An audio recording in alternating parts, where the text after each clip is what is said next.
ligeramente en negativo. Vamos ya con el análisis con Franco Machiavelli, responsable de análisis en Admirals España. Franco, muy buenas tardes.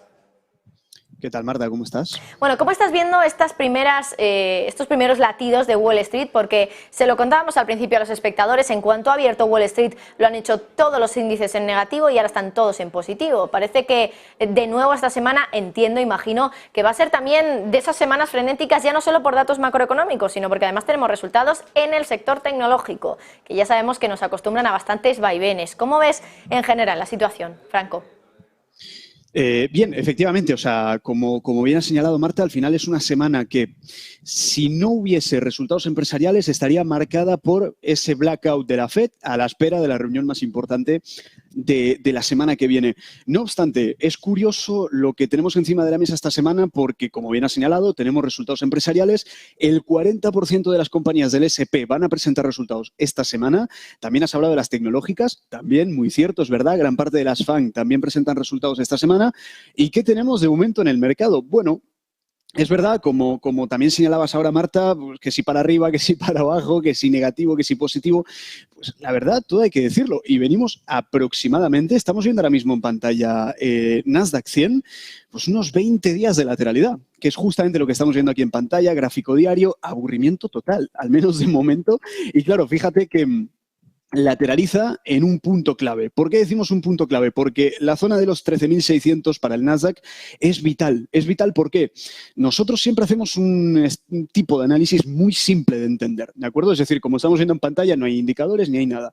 Lo único que tenemos en cuenta, y que solemos repetir bastante, es pura estructura de mercado. Entonces, si prestamos atención a ese 13.600, fue un nivel clave. ¿Pero por qué fue un nivel clave? Porque fue el último máximo de referencia que dejó el Nasdaq antes de perforar estos mínimos que estamos señalando en pantalla. Entonces, es ahí donde se abre, digamos, esa ventana de lo que le solemos llamar en Admirals el rango operativo, ¿verdad? Entonces, estamos llegando a esa parte alta, a esa parte tan importante, porque es justamente lo que podría llegar a dictaminar que todo ese recorrido alcista que estamos viendo desde octubre del año pasado, que es de hecho el que estamos señalando ahora mismo en pantalla, un recorrido completamente alcista, continúe. ¿De acuerdo? Es decir, estamos justamente debajo de esa resistencia y, por si fuese poco, estamos en absoluta lateralidad. Si bajamos un poquito la temporalidad, se empieza a ver de forma clara. Entonces, ¿por qué es tan importante esta semana? Pues porque evidentemente las compañías que presentan resultados mueven el Nasdaq entero. Es decir,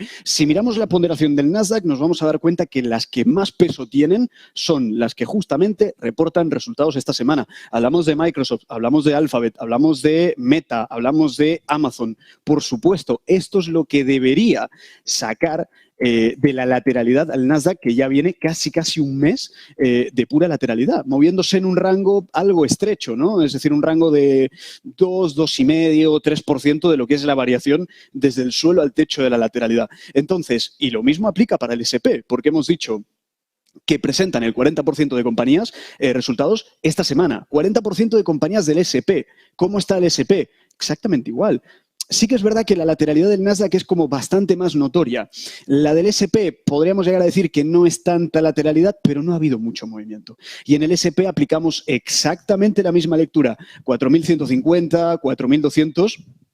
pico clave para la extensión del movimiento alcista. Por lo tanto, vamos a ver qué ocurre con los earnings esta semana, porque lo que está ocurriendo hasta el momento es algo curioso. ¿Por qué decimos curioso?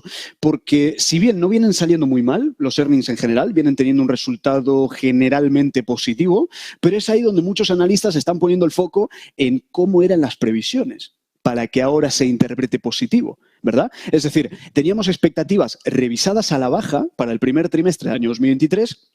Entonces, claro, en cuanto sale un resultado que supere, aunque sea por poco, a esa expectativa pesimista, esto se interpreta como positivo. Entonces, ese podría llegar a ser el motor del mercado esta semana, pero claro, estamos en una dicotomía importante, Marta, fíjate, porque por un lado tenemos lo que pueda llegar a digerir el mercado en línea a lo que es el sentimiento del inversor basado en la presentación de resultados.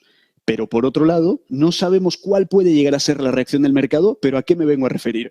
Pues porque una de dos, o bien se ocupa de digerir gran parte de los earnings, ya sea subiendo o bajando, eso ya se verá a lo largo de la semana, o como ya estamos oficialmente desde hoy en el periodo de blackout de los miembros de la Fed, el mercado prefiere esperar a la semana que viene. Entonces, claro, se han juntado aquí dos factores muy importantes, ¿no? O una de dos, o nos movemos por earnings, que realmente se viene moviendo un poco así últimamente, o esperamos ese wait and see, esperamos directamente a la reunión de política monetaria de la semana que viene. Mi opinión, mi punto de vista en este sentido, yo creo que el mercado está mirando más la política monetaria que los resultados. Es decir, recordemos que al menos lo que deberíamos hacer es mirar hacia adelante, ¿verdad? Entonces, cuando miramos hacia adelante, nos vamos a la reunión de la Fed. Si miramos hacia atrás, nos vamos a los earnings. Un mix de ambas o de ambos factores es lo que va a determinar el rumbo de esta semana. Pero evidentemente el foco principalmente puesto Nasdaq, S&P, earnings, veamos si salimos de estos niveles clave o no, y a partir de ahí, directamente la semana que viene con Powell. Franco, quería preguntarte por una compañía. Ayer presentó su bancarrota, es Bed Bath & Beyond, está cayendo en torno a un 22,6%, ese es el desplome que hoy estamos viendo.